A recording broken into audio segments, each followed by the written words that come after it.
के अंतर आत्मा में विराजमान परब्रह्म परमात्मा की परम सत्ता को प्रणाम करते हुए और महाराज परीक्षित जी के आसन पर बैठे हुए आदरणीय द्विवेदी दंपति जी आपके हृदय में भगवान से भगवत भक्ति की अमल विमल कामना करते हुए सम्मानित मंच और उपस्थित सदन को नमन करते हुए इस पवित्र सत्संग संध्या का समारंभ करते हैं। ये दास आपसे नित्य निवेदन करता है, जीव को ये भागवत की कथा सुनने का सौभाग्य कब मिलता है? तो मैं नित्य कहता हूं, भागवत में लिखा है, भाग्योदयेन बहुजन्म समर्जितेन सत्संगमं च लभते पुरुषौ यदा वै। और सही शब्दों में, जन्मांतरे भवेद पुण्यम तदा भागवतम लभेत। जब मनुष्य के जन्म जन्मांतर कर्म कर्मांतर के किए गए पुण्य कर्म जागृत होते हैं, तब उस जीव के कर्मरंध्र में भागवत की कथा प्रविष्ट कर पाती है। एक बार तीर्थराज प्रयाग में दुनिया भर के डेडिकेट स्कॉलर, फिलासफर, अच्छे अच्छे विद्वान, दार्शनिक, समर्पित लोग एक सभा में बैठे हैं। वो संतों की सभा थी और उसमें एक सवाल उठा, इस कलिकाल में अगर कोई व्यक्ति अमृत चाहता हो तो अमृत कलयुग में कहां मिलेगा? अमृत है कहां कलयुग में? अगर आज किसी को आवश्यकता हो तो कैसे मिल सकता है? तो किसी संत ने कहा, अवधो विधो। किसी संत ने कहा कि अमृत तो समुद्र में। जब समुद्र का मंथन हुआ तो उसमें 14 रत्न निकले ना, उसमें अमृत भी था। किसी संत ने कहा कि अमृत समुद्र में। अवधो, तो किसी ने कहा नहीं, विधो, चंद्रमा में है अमृत। और कोई कहता है नहीं, मधुमुखी। कोई कहता है कि स्त्री के ओठ पर अमृत है। तो किसी ने कहा नहीं, फणिनाम निवासी। अमृत से, अगर चंद्रमा में अमृत है तो उनकी कला 15 दिन घटती है और 15 दिन बढ़ती है। क्यों? अगर स्त्री के ओठ पर अमृत है तो उसका पति क्यों मर जाता है, विधवा क्यों हो जाती है? और अगर शेष जी में अमृत है तो वे घरों से डरते क्यों? तो कहा, महाराज अब कृपा करके आप बता दीजिए फिर अमृत कहाँ है? तो उन संत ने कहा, इस कलिकाल में अमृत कहीं नहीं है। अगर अमृत बचा है कलिकाल में तो कंठे सुधा बसति वे भगवत जनानाम। कंठे सुधा बसति वे भगवत जनानाम। अब उन संतों, विद्वानों, भक्तों के कंठ में अमृत बचा है। जिस कंठ से वे भगवान की कथा करते हैं, जिस कंठ से भक्त लोग बैठकर भगवान नाम जप संकीर्तन मनन करते हैं, उन संतों, विद्वानों, भक्तों, बुद्धिजीवियों, चातकों के कंठ में अमृत है। बाकी अमृत संसार छोड़ करके जा चुका है। तो आइए कथा रूपी अमृत का पान करने के लिए हम लोग तालियां लगाते हुए मस्ती से स्वर में स्वर मिलाकर परमात्मा के कुछ नामों का जप करते हैं।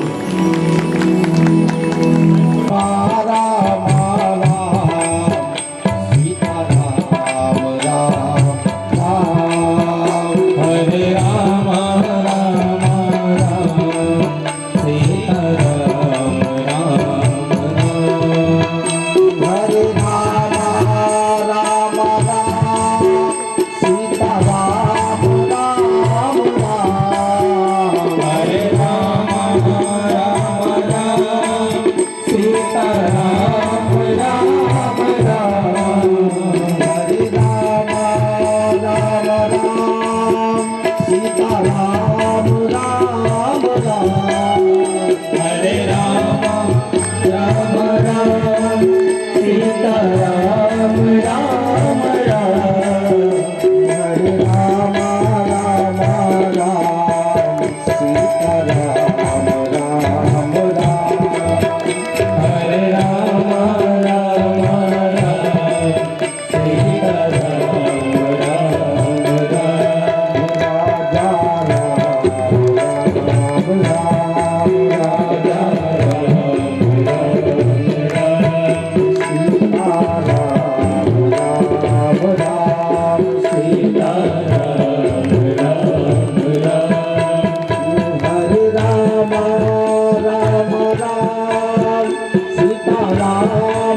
बोले श्यावर राम। और प्रवृत्ति मार्ग का वर्णन किया गया है। सप्तम स्कंद में श्री प्रहलाद जी का चरित्र और सदाचार का वर्णन है। हमें गृहस्थ में, ब्रह्मचर्य में, वानप्रस्थ में और संन्यास में कैसे रहना चाहिए, इसकी विवेचना है। भागवत के अष्टम स्कंद में बलि वामन चरित्र, समुद्र मंथन और गजेंद्र मोक्ष।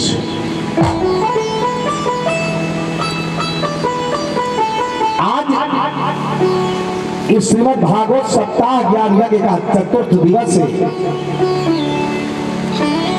और आदरणीय आचार्य सुखदेव स्वामी के समक्ष महाराज परीक्षित जी बैठे हुए हैं।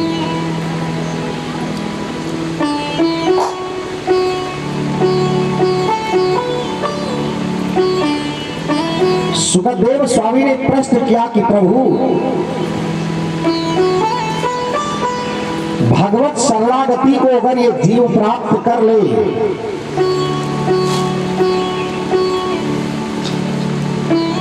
तो इस जीव का क्या होता है, और जीव का परिवार है ये डेवलप कर रहा है, बढ़ रहा है, ठीक है। गुरु और शिष्य का संबंध 100 रुपए दे देने से खत्म नहीं हो जाता है। और वास्तव में गुरु वो गुरु है जो शिष्य को सद्मार्ग पर और सद प्रवृत्तियों में चलना सिखा दे। और नहीं हरहि शिष्य धन शोक न हरहि। आगे आप लोग पूरा कर लेना, मैं कहना नहीं चाहता। आइए नीचे बढ़ेंगे। आदरणीय आचार्य सुखदेव स्वामी योगी नाम परमं गुरु। ये साधारण गुरु नहीं है महाराज, ये संसार में जितने योगी हैं, जितने महज्जन हैं, उन योगियों के भी एक गुरु है। आपको पता है कि इस समय भारत में लगभग 6,500 जगत गुरु पैदा हो गए। 200-400 जगत गुरुओं का टेलीफोन नंबर तो मेरी डायरी में लिखा हुआ है। ये महाराज दुनिया के जितने जगत गुरु हैं ये सब झूठे हैं। जगत गुरु दुनिया में सिर्फ एक है, वो कौन है? श्री कृष्णम वंदे जगत गुरु। जगत गुरु दुनिया में कोई है तो केवल मेरे नारायण है, बाकी ये संसारी नहीं महाराज। इसलिए आइए थोड़ी सी वंदना करते हुए आगे बढ़ रहे हैं गोस्वामी जी के शब्दों में गुरु की।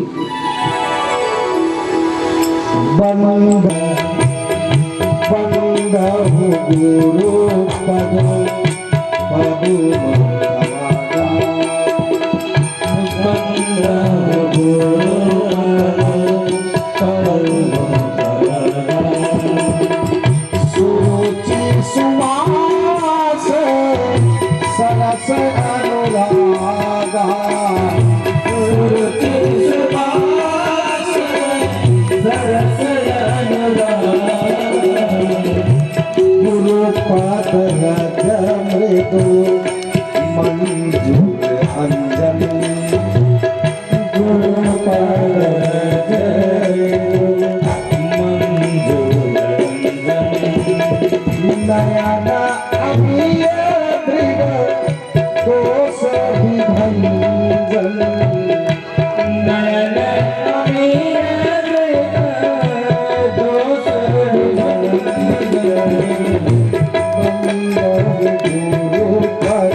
परीक्षित जी कह रहे हैं,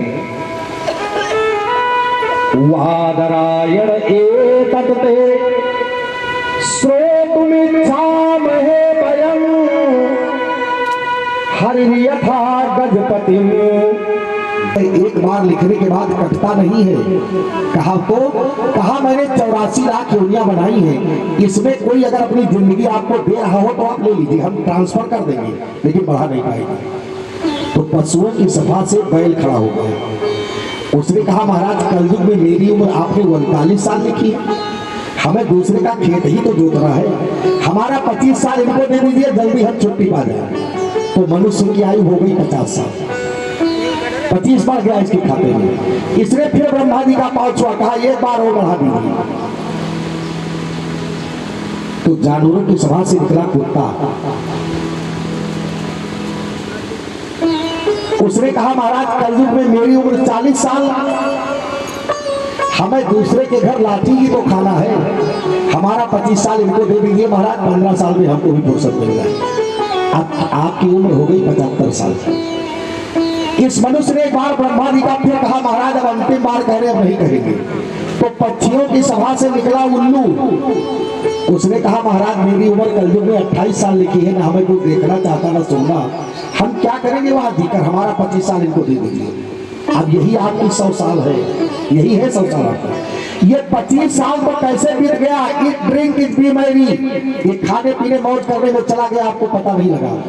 और 25 से 50 की जो आपकी जिंदगी है, बैल की जिंदगी है।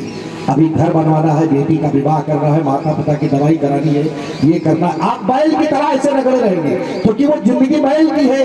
और 50 से 75 के तरफ जब आप चलोगे, और 75 साल का बुढ़ा अगर दरवाजे पर खड़ा होकर कहता है बहू चाय तैयार है, तो अंदर से आवाज आ जाती है, आवाज आती है बैठो ला रही है, वो जिंदगी कुत्ते की है, कुत्ते की तरह डांटे जाओगे। और जब 75 साल से 100 साल के बीच चलोगे, तो 90 साल के दादा दरवाजे बैठे हैं और 5 साल का नाती जा रहा है। दादा पूछते हैं कहाँ जा रहे हो, तो कहता है तुमको कुछ पता है, बाजार जा रहे हैं। वो समझता है कि दादा उल्लू है, क्योंकि वो जिंदगी उल्लू की। It is your life time table, ये आपके जीवन की समस्या रही, इसको नोट कर लो, इसके आगे कुछ है नहीं। हाँ, एक लाइन और दे दूं जरा सा, उसके बाद अब प्रकरण कराऊं।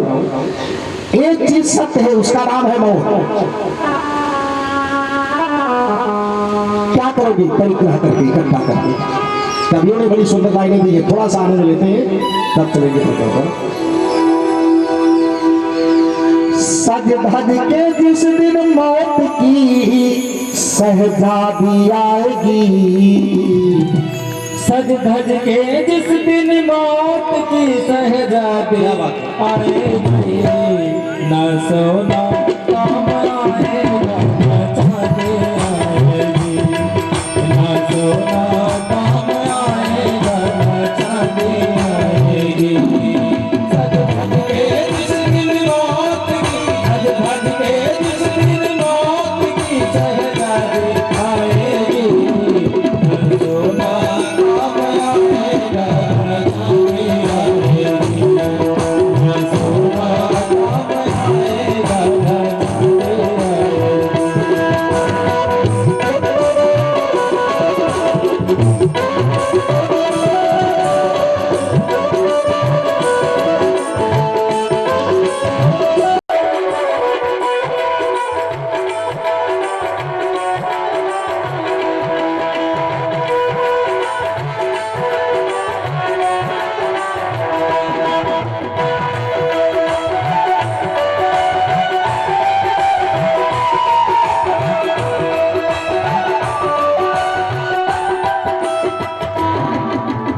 छोटा सा तो कितने बड़े अरमान है तेरे, छोटा सा तो कितने बड़े अरमान है तेरे, मिट्टी का तो सोने के सामान है तेरे, मिट्टी का तो सोने का सामान है तेरे, मिट्टी की काया मिट्टी में, मिट्टी की काया मिट्टी में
बादरायण एतत् ते श्रोतुमिच्छामहे वयम् हरिर्यथा गजपतिं ग्राहग्रस्तमुचवत्।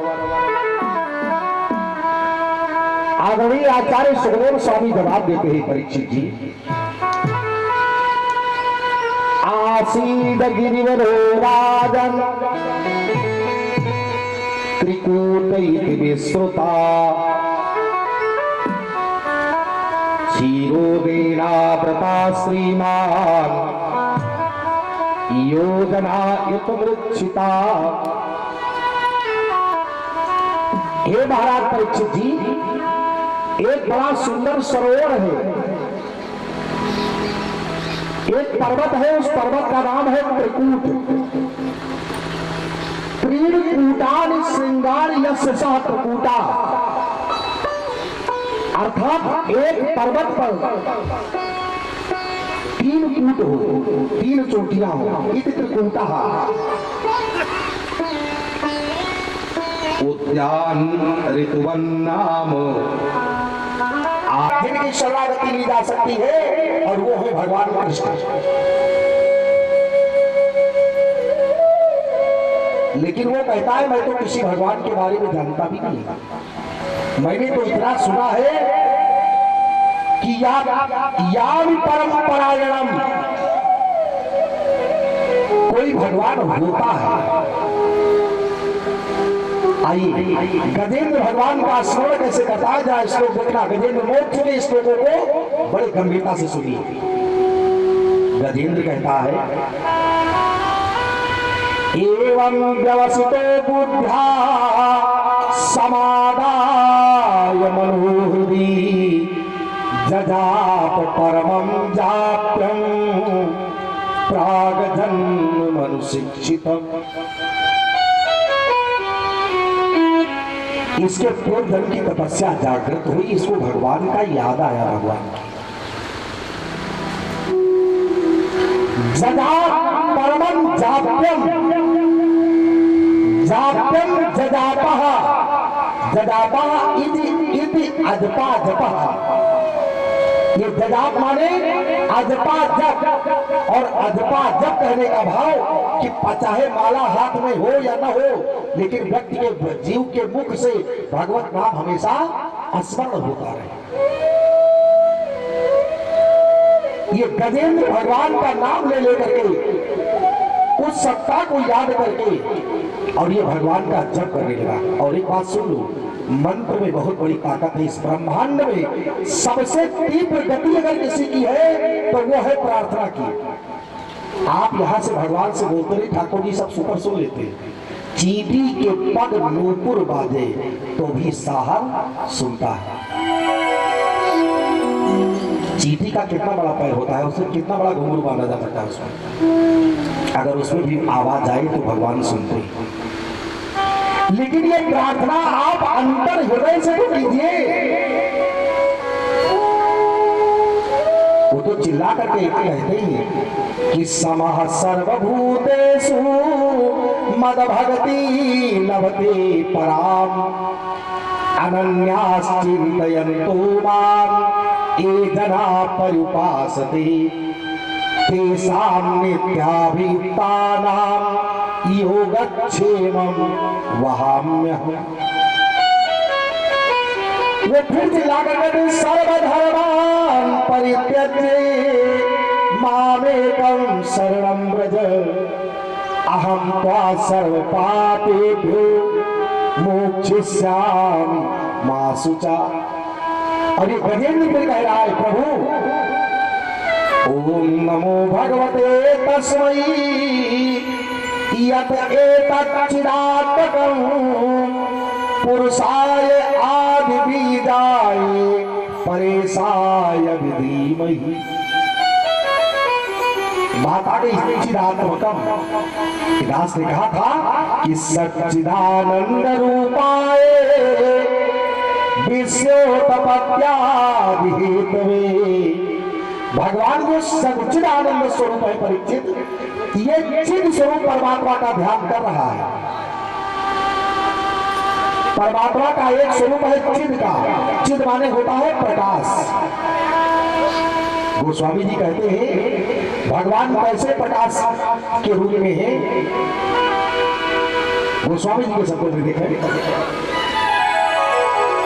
सब कर परम प्रकाशक जोई, सब कर परम प्रकाशक अवधपत सोई,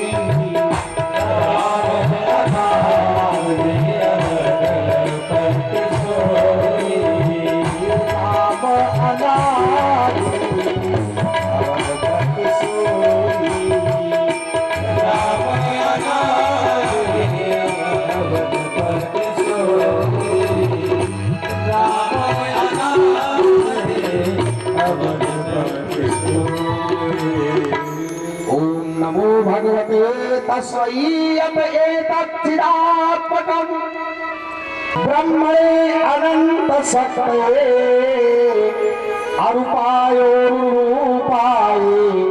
नमः आश्चर्य कर्मणि।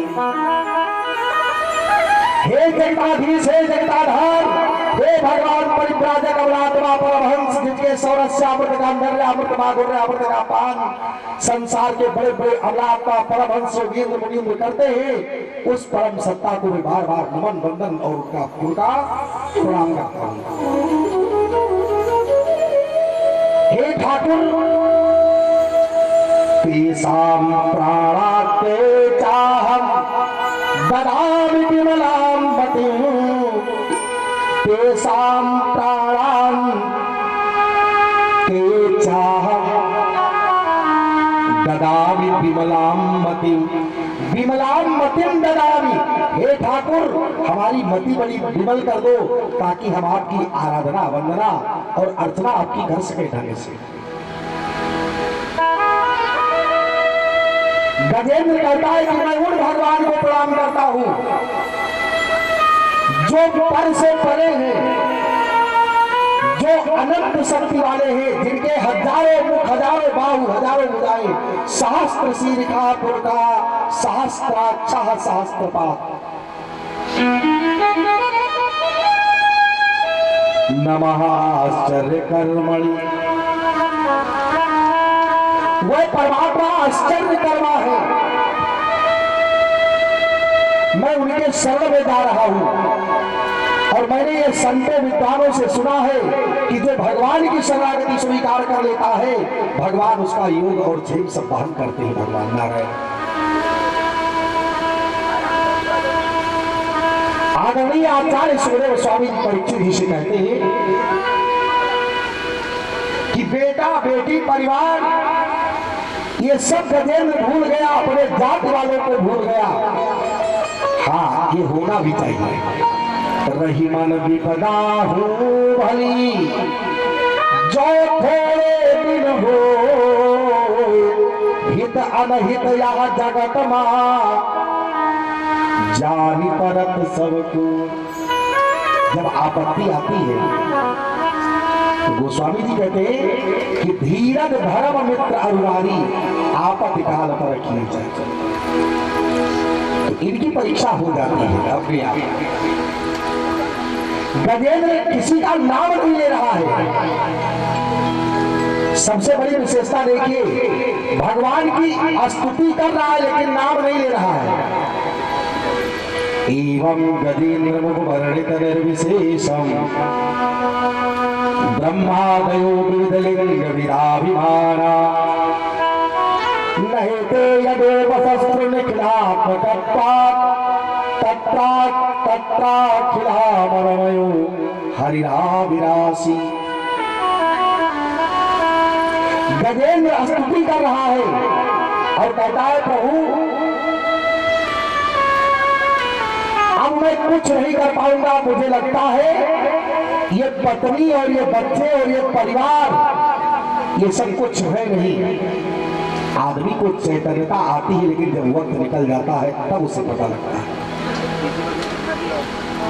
किसी कवि ने बड़ी सुंदर लाइन में कहा था कि गाड़ी निकल गई तब घर से चला मुसाफिर और मायूस हाथ मल के वो वापस लौट आया। गजेंद्र स्तुति कर रहा है, एवं गजेंद्र उपवर्णित निर्विशेषम ब्रह्मादयो विविधलिंग विदाभिमान। भगवान सोच रहे हैं, दुर्गा जी सोच रही है, हनुमान जी सोच रहे, राम जी सोच रहे, हमारा नाम ही नहीं ले रहा है तो हम क्या करने जाएंगे। लेकिन मेरे नारायण ने कहा कि शब्द ब्रह्म है, इस संसार में जो किसी का नाम नहीं है वो नाम मेरा है, वो मेरा स्मरण कर रहा है। गरुड़ पर भगवान आरूढ़ हुए और गरुड़ की गति भी कम पड़ गई परीक्षित जी। छंदोमयेन गरुड़ेन, भगवान छंदोमयेन गरुड़ेन समूहमानो शक्रायुधोऽप्यगतमासुयतो गजेन्द्रा।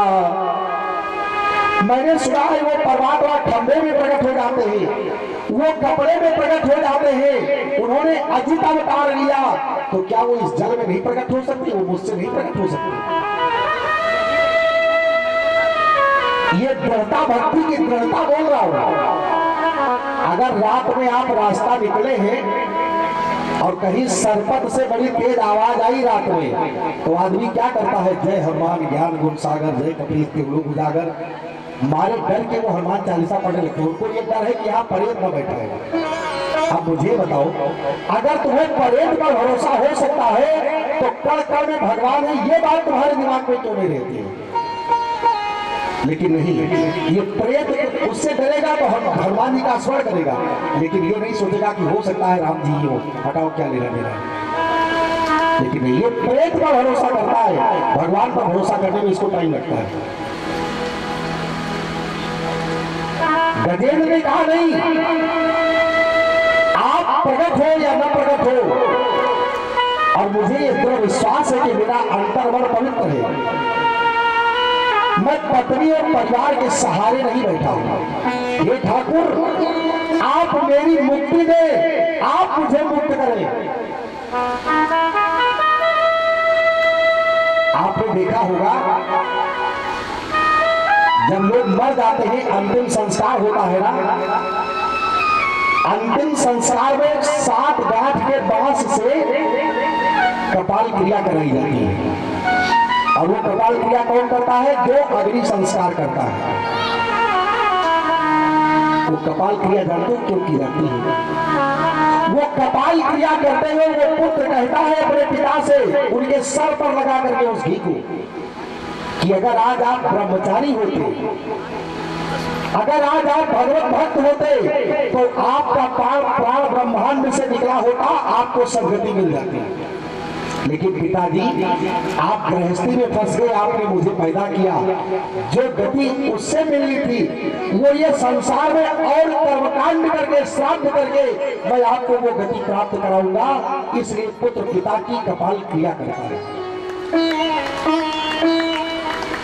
ये पत्नी पुत्र परिवार ये क्या है? ठीक है, संसार में जीना सहयोग जरूरी है। मैं तो बराबर जब बाहर कथा बाजता हूँ, दुनिया भर के टेलीफोन मेरे पास आते हैं, महाराज जी आप इसमें बेंगलोर में है, पता लगा है कथा चल रही है। हाँ भैया, महाराज जी मैं क्या करूं, मैं तो बिजी बहुत हूँ, लेकिन मेरी पत्नी आपके सत्संग में डेली जाती है। आप बताओ, पत्नी सत्संग में जाती है तो तुमसे क्या बताऊंगा? ये सवाल है। पत्नी तो धर्म पत्नी है ना। जब पति धर्म करता है तो पति का किया गया आधा धर्म उसके पत्नी को प्राप्त हो जाता है, क्योंकि वो धर्म पत्नी है। और पति अगर पाप करता है तो पति के किए गए पाप में उसका आधा पाप उसके पत्नी को नहीं लगता है। उस पाप के जिम्मेदार तुम खुद हो। हाँ, स्त्री जब धर्म करती है तो स्त्री का कोई भी किया गया धर्म उसके पति को नहीं मिलता है, 1% नहीं मिलता है। ये रघुपत त्रिपाठी नहीं, निर्णय सिद्ध बोल रही है, भारतीय संस्कृत वांग्मय बोल रहा है, उठा कर देखो। पत्नी का किया गया धर्म उसके पति को नहीं लगता है, पत्नी का किया गया धर्म उसके संतान को चला जाता है। हाँ, लेकिन पत्नी अगर पाप कर डाले तो पत्नी का किया आधा पाप उसका पति जरूर भोगता है। आपसे निवेदन करता हूँ। उसके साथ साथ ये गजेंद्र कहता है इस संसार में है कौन किसका? भाई आत्मा का संबंध परमात्मा से और शरीर की रिश्तेदारी शरीर से। बोली भक्तवत्सल भगवान की।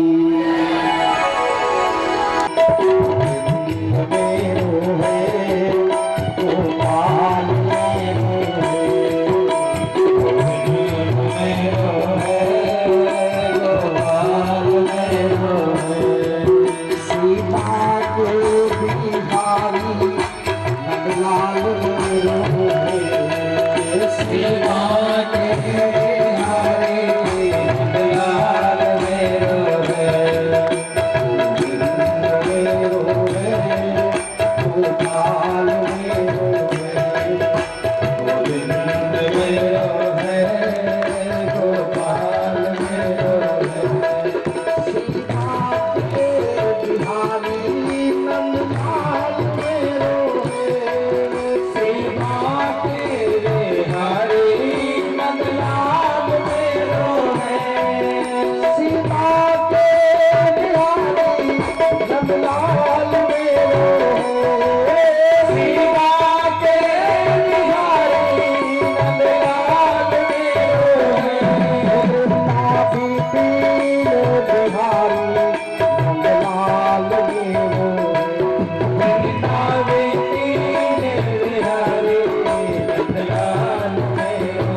भक्तवत्सल भगवान की जय। कहानी में और इतनी अंतर आत्मा की आवाज से गजेंद्र ने स्तुति किया कि भगवान आ गए। देखा, एक होता है बाण, किससे चलाया जाता है? धनुष से ना। वो बाण जब लगता है तो घाव हो जाता है, और बाण के पत्नी का नाम है बाणी। और जब शब्द की चोट जाती है, बाणी की चोट जाती है, तो आदमी अंदर से घायल हो जाता है लेकिन दिखाई नहीं पड़ता। ये ओठ आपका क्या है? ये ओठ बिल्कुल धनुष की तरह है। ध्यान से सुनना, ये ओठ भी आपका धनुष है, और इसी से बाणी चलती है, और बाण चलता है संसार के धनुष से। ओठ का जो आकार है वो धनुष का इसीलिए बनाया गया है कि ऐसी बाणी बोलिए कि मन का आपा खोल। तो आइए गजेंद्र के इस मधुर स्तुति की बात उत्क्षिप्त साम्बुध करम गिरिमाह कृच्छान नारायणाखिल गुरो भगवन नमस्ते। ये गजेंद्र भगवान की मंगलमय स्तुति कर रहा है, और भगवान आ करके भगवान उनके समक्ष प्रकट हुए। तम बीच पीड़ित मदा सहसावतीर्य सग्राहमासु सरसा कृपयो जहार ग्राहात् विपाटित मुखात् गरिणां गजेन्द्रं संपश्यतां हरिर्मुवजो स्त्रियाणाम्। बड़ी विलक्षण बात है। भगवान जब आए तो पहले ले जाकर के चक्र उन्होंने ग्राह का मुंह फाड़ दिया। ध्यान देना, स्तुति तो गजेंद्र ने किया और कल्याण पहले ग्राह का।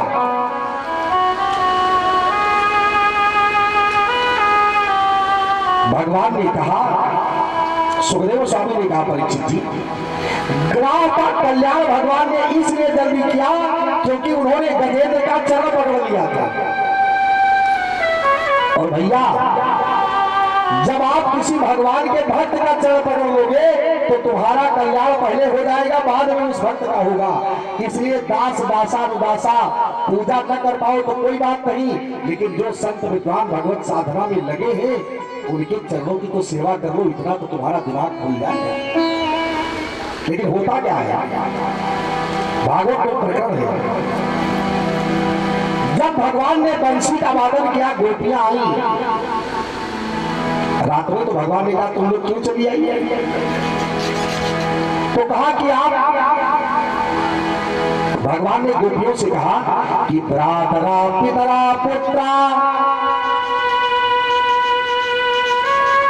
मातरा पितरा पुत्रा भ्रातरा पतयश्च वा। अरे तुम लोग अपने अपने घर लौट जाओ, तुम्हारे माई बाप भाई तुमको ढूंढ रहे होंगे। उन्होंने कहा महाराज मेरी पत्नी तो आप। भगवान बहुत कुछ बोले, प्रकरण आने पर बताऊंगा, लेकिन एक छोटी बात। गोपियों ने कहा प्रभु एक सवाल का जवाब दे दीजिए। एक नई शादी हुई तो पति परदेश जा रहा था, पत्नी ने मना किया कि हम आपके बगैर कैसे रहेंगे, हमको छोड़कर चले जाओगे।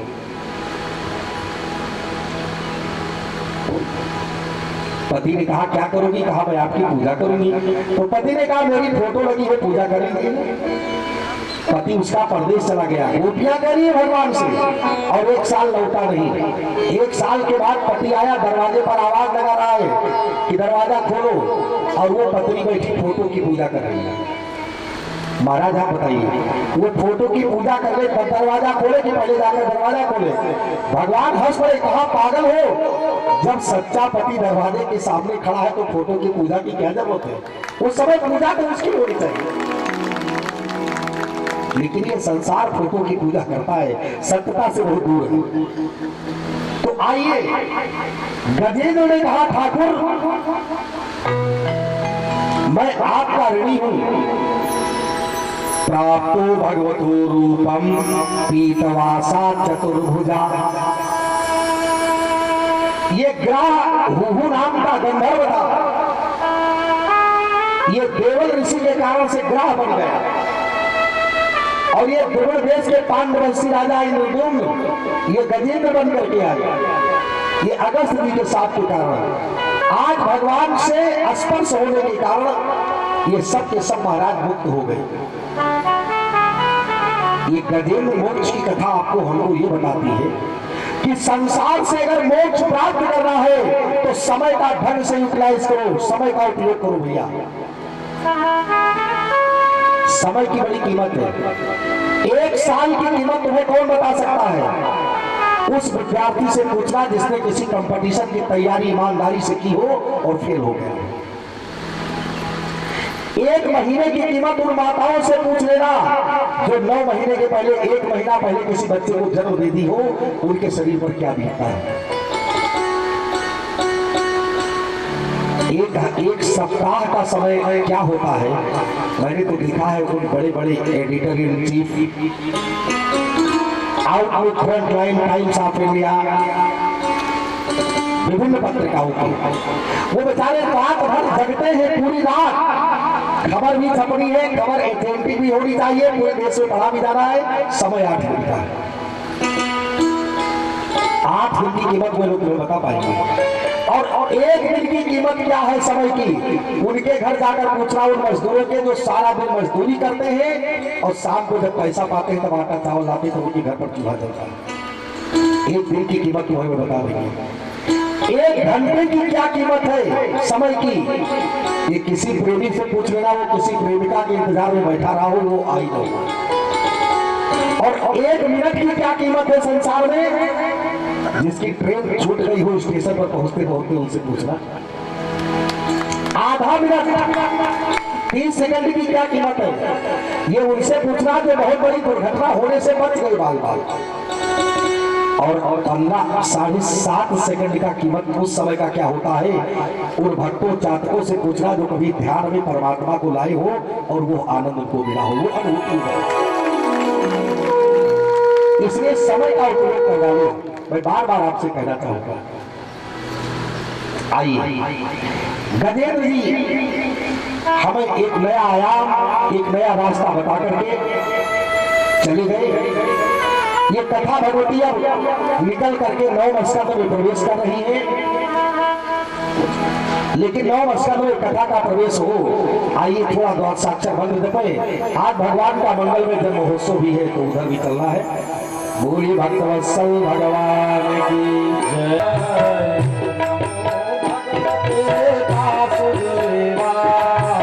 ओम नमो भगवते वासुदेवाय, ओम नमो भगवते वासुदेवाय।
वत्सल भगवान की जय। चाकुलम भुवि, इतना धन उनके पास था कि वो चाहे जितना खर्च करते वो चुकना उसको असंभव था। लेकिन महाराज अम्बरीश करते क्या थे, जरा श्लोक देखना भागवती का और थोड़ा दिमाग लगाकर श्लोक सुना करो और अपने आप क्लियर होंगे। महाराज अम्बरीश करते क्या है, सवई मना कृष्ण पदार बिंदयोर वचांसि वैकुंठ गुणानुवर्णने करो हरिर्मंदिर मार्दनादिषु श्रुतिं चकारा श्रुत सत कथोदय। क्या करते हैं अम्बरीश जी कि सवई मना कृष्ण पदारविंद, उनका मन हमेशा तो भगवान के चरणों में लगा रहता है। और वचांसि वैकुंठ गुणानुवर्णने, और मुंह से जब कुछ निकलता है तो केवल भगवान का नाम निकलता है, संसार का प्रपंच नहीं। करोड़ हरिर मंदिर मार्दनादिषु, और भगवान के मंदिर को महाराज अम्बरीश खुद अपने हाथों से साफ करते हैं। और एक बात आप भी सुन लेना, ठेके पर भगवान की पूजा नहीं होती है, पूजा भगवान की खुद करनी चाहिए। मंदिर बनवाना आसान है, लेकिन मंदिर तब बनवाना जब आपके अंदर भी पूजा करने की क्षमता हो, नौकर से पूजा नहीं होती। करोड़ हरिर मंदिर मार्दनादिषु श्रुतिं चकारा श्रुत सत कथोदय, और अपने कानों से जब सुनते थे तो केवल भगवान के चरित्र को सुनते थे, दुनिया का प्रपंच न करते थे और न सुनते थे।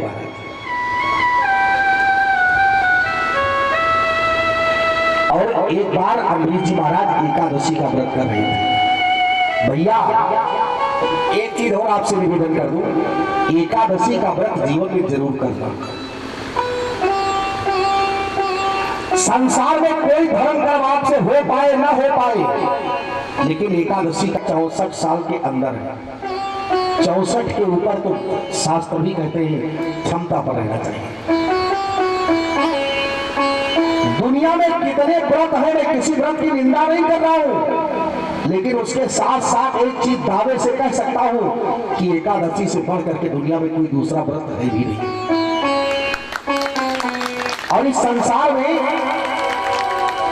एक चीज और आप पर, कथा सुनने के बाद कथाकारों को दक्षिणा दी जाती है। दक्षिणा न दी जाए तो कथा सुनने का कोई मतलब नहीं। लेकिन आप परेशान मत होना, रघुपत त्रिपाठी जी पैसा नहीं मांग रहे आपसे। एक चीज जरूर दे दीजिए, ये तो आपने साबित कर दिया कि भक्ति का बीज आपके अंदर पड़ा है, आप यहाँ आए, इसके लिए बहुत बहुत आभार और बहुत बहुत धन्यवाद आपका। ये तो है कि भक्ति का बीज आप में पड़ा हुआ है, लेकिन एक काम करना, एक दक्षिणा मुझे जरूर देकर भेजो कि जो पूजा पाठ में करते हो वो स्नान करने के बाद भले 2 अगरबत्ती लगा दे, 2 मिनट बैठकर राम राम कह लिया करो। ये और एक एकादशी का व्रत आज से ये मान लेना कि हमें रहना है। ये दक्षिणा अगर तुम दे दोगे तो इस दक्षिणा से तुम्हारा तो अपना कल्याण व्यक्तिगत सेल्फ भी हो जाएगा, और हो सकता है ये आपका आशीर्वाद मिले तो विश्व पटल पर सनातन धर्म की ध्वजा हम लोग जब तक जिंदा रहे ऐसे फहराते रहे, ये भी आशीर्वाद लेकर। तो महाराज अम्बरीश एकादशी का व्रत करते हैं। मैं कहानी में नहीं जाना चाहता, मैं केवल मूल बात आपसे चर्चा करना चाहता हूँ। इस संसार में कुछ स्थल ऐसे हैं जहां पर व्यक्ति को भोजन नहीं करना चाहिए।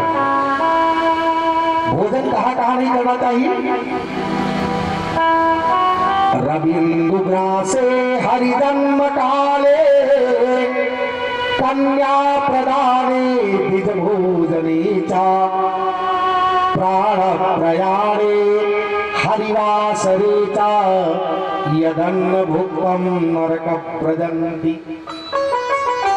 रविन्द्रग्रासे, सूर्य और चंद्रमा में ग्रहण लगा हो, जब ग्रहण लगता है 10 से 12 घंटा पहले सूतक लग जाता है और आप भोजन कर ले उस सूतक में ग्रहण में, हर जन्म काले चैतराम नवमी श्री कृष्ण जन्माष्टमी को आप खा ले, आपसे बढ़कर भागा कोई दुनिया में उस दिन है ही नहीं। रविंद्रा से हरि जन्म काले कन्या प्रदानी, और लड़की का विवाह खड़ा है, कन्यादान करना है आपको, और आप उस दिन खा ले, पानी पी ले, नाश्ता कर ले। आपको मैंने देखा है कि अगर माँ बाप कुछ ना खाना चाहे तो रिश्तेदार बेचारे आलू लेकर खड़े रहते हैं, वो खा लीजिए। अरे कन्यादान ऐसे नहीं दिया जाता है, आत्मा संतुष्ट हो जाए तो कन्यादान करना चाहिए। मैं उनको मुंहतोड़ जवाब देना चाहता हूं जिनकी ऐसी विचारधारा है। अगर आज बाप की और माँ की आत्मा अगर आज तड़प गई तो फिर उस आत्मजा के जीवन में कभी उसे तड़पना नहीं पड़ेगा। और अगर आज आपने अपनी आत्मा शांत करके कन्यादान दिया तो आपने उसके जीवन में आग लगा दी। फैसला आपका है कि मंजूर आपको क्या है। बेटी तो आत्मजा है, कार्ड पर तो आत्मजा लिखा है। आत्मजा का मतलब आत्मा नहीं जायते इति पुत्रः, पिता की आत्मा ही तो है वो। किसी को कन्यादान करना हो तो किसी के चक्कर में मत पड़ना, बाप होगा पानी मत पीना, हो सके तो वैसे कन्यादान कर देना। कन्या प्रदाने बीज भोजने चा, और 4 ब्राह्मण आपके दरवाजे पर बैठे हो, आप पहले भोजन कर लीजिए, नरक चले जाओगे, कोई बचा नहीं पाएगा जब तक वो ब्राह्मण का भोजन कर ले। तुम्हारा खाने का धर्म नहीं है। प्राण प्रयाणे, कुल खानदान का कोई मर गया है, लाश पड़ी है और आप भोजन कर रहे हो, और तो वो कहते हैं जल्दी खा लो नहीं तो खाने को भी नहीं मिलेगा। अरे तुम भी तो 2 दिन बाद उसी प्रयाणे हरिवासरे था। हरिवासर माने एकादशी, ये भगवान के यहाँ से रजिस्टर्ड व्रत है। जैसे 26 जनवरी 15 अगस्त राष्ट्रीय पर्व है ना, ऐसे ये रजिस्टर्ड व्रत है।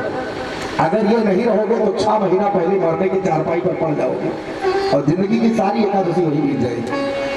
तो ये अगर थोड़ा थोड़ा करके हमारी वृत्तियां, हमारा मन शांत हो जाए तो कैसा रहेगा, ज्यादा ठीक रहेगा।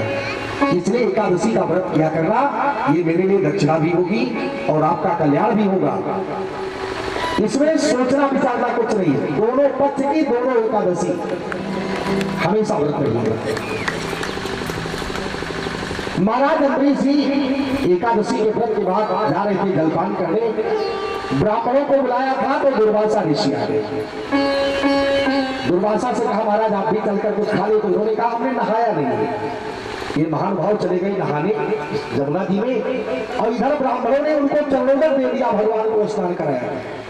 दुर्वासा लौट कर आए तो कुपित हो गए, कहा ब्राह्मण का न्योता ले लिए और बिना हमसे बताए आपने पानी पी लिया। अपने जटा से उन्होंने अग्नि पैदा कर दी, उसका नाम रखा कृतिया। कहा अम्बरीश को जला करके खाक कर दो।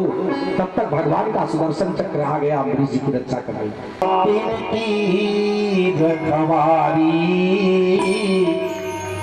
राम सिया राम सदा